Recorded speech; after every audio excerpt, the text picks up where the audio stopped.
আসসালামু আলাইকুম। আশা করি আপনারা সবাই ভালো আছেন। একটা বিষয় নিয়ে কথা বলতে চাচ্ছি। বাংলাদেশ সিকিউরিটি এক্সচেঞ্জ কমিশন আবারও জরিমানা করলো। গত ২ দিন আগে জরিমানা করলো আবুল খায়ের হিরো সহ তার পরিবারের।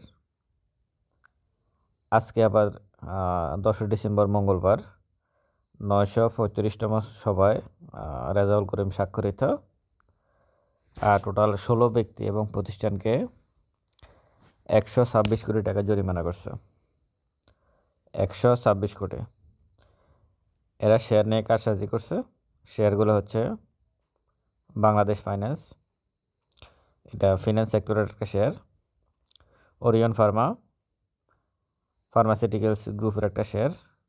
ওরিয়ন ইনফিউশন, সেটাও ফার্মাসিউটিক্যালসের একটা শেয়ার। এবং ওরিয়ন ফার্মা এবং ওরিয়ন ইনফিউশন কিন্তু একই গ্রুপের, ওরিয়ন গ্রুপের, যার মালিক ওবায়দুল করিম সম্ভবত।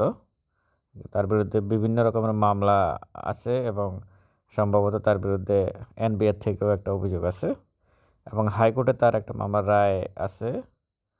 সব কিছু মিলেই ওরিয়ন গ্রুপটাও সমস্যার মধ্যে দিয়ে যাচ্ছে। তো সেটা না, কথা এখন যেটা সেটা হচ্ছে ১২৬ কোটি টাকার আজকে বিভিন্ন ব্যক্তি প্রতিষ্ঠানকে জরিমানা করা হলো। কারো ১ কোটি, কারো ১০ কোটি, কারো ১৫ কোটি, আবার কারো ২০ লাখ, ৩০ লাখ, এভাবে জরিমানা করা হলো। এখন এটার একটা ইমপ্যাক্ট মার্কেটে কিন্তু আমরা গত কয়েকদিন থেকে দেখতেছি। এই জরিমানার কারণে মার্কেটের একটা ইমপ্যাক্ট, যেমন আবুল খায়ের হিরোর জরিমানা হওয়ার পরে মার্কেটে একটা ইমপ্যাক্ট হলো। আজকে আবার জরিমানা করছে। দেখা যাক আগামীকালকে কি হয় এই শেয়ারগুলোর, বিশেষ করে Bangladesh finance, Orion Pharma, Orion infusion.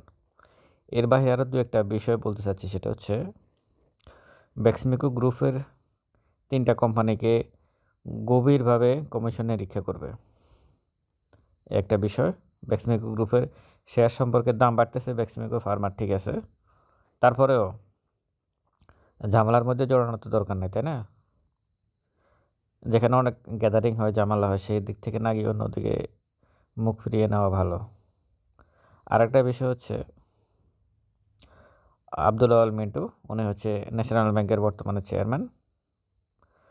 ওনার কথা হচ্ছে যে ওই যে বিও অ্যাকাউন্টগুলো যে বন্ধ করে রাখা হয়েছে ৮০টার মতো, ওই বিও অ্যাকাউন্টগুলোর ব্যাপারে মানে উনি বলছে আর কি যে কারো অ্যাকাউন্ট বন্ধ করার দরকার, যদি কেউ অপরাধ করে তার শাস্তি দিয়ে দিতে হবে, কিন্তু কারো অ্যাকাউন্ট বন্ধ করে রাখার পক্ষপাতী না আর কি।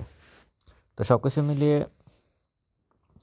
একটা অস্থির সময় বিনিয়োগকারীরা, সাধারণ বিনিয়োগকারীরা উপভোগ করতেছে। আমি উপভোগ বলবো এই কারণে, নেগেটিভ অর্থেই।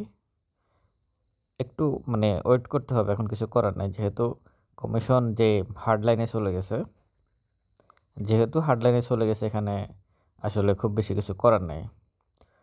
হ্যাঁ, হয়তো নতুন একটা গ্রুপ আসবে, আর হয়তো যে অ্যাকাউন্টগুলো ব্লক করছে সেগুলো তো ছেড়েও দিতে পারে, কারণ খুব দ্রুত জরিমানাগুলো কমপ্লিট করতেছে। আশা করি আগামী সপ্তাহ থেকে হয়তো মার্কেট পজিটিভ কিছু হতে পারে। এখন টেনশনটা হচ্ছে আগামীকালকে মার্কেটের পরিস্থিতিটা কী হয়, কারণ জরিমানার খবর কিছুক্ষণ আগে আসছে, তারা কিছুক্ষণ আগে নিউজটা হলো। তো সব কিছু মিলিয়ে আপনারা একটু ধৈর্য এবং সময়, এই দুটার সমন্বয়ে একটু থাকবেন।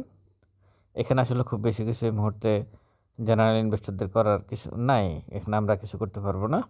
কমিশন যেহেতু মানে জরিমানা এবং তদন্ত এসবের, অন্যায় তো হয়েছে, অন্যায় যে হয় নাই তা না, অন্যায় হয়েছে দেখে তো জরিমানা করতেছে। তবে এগুলো খুব মানে দীর্ঘ সময় ধরে এটা করার দরকার নাই।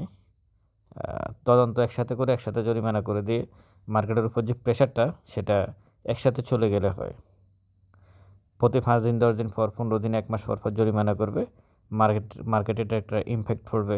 আমার মনে হয় কমিশন এই বিষয়গুলো একটু ভাবনা চিন্তা করে দেখতে পারে। তো সব কিছু মিলে আগামীকালকের মার্কেটে একটু আপনারা সাবধানতা অবলম্বন করবেন, মানে একটু দেখবেন, অবজার্ভ করবেন মার্কেট কী অবস্থা। আর ডেসক্রিপশন বক্সে আমার নাম্বার দেওয়া আছে, প্রয়োজন মনে করলে যোগাযোগ করবেন। ভালো থাকবেন সবাই। ভিডিওটা ভালো লাগলে শেয়ার করবেন। আসসালামু আলাইকুম।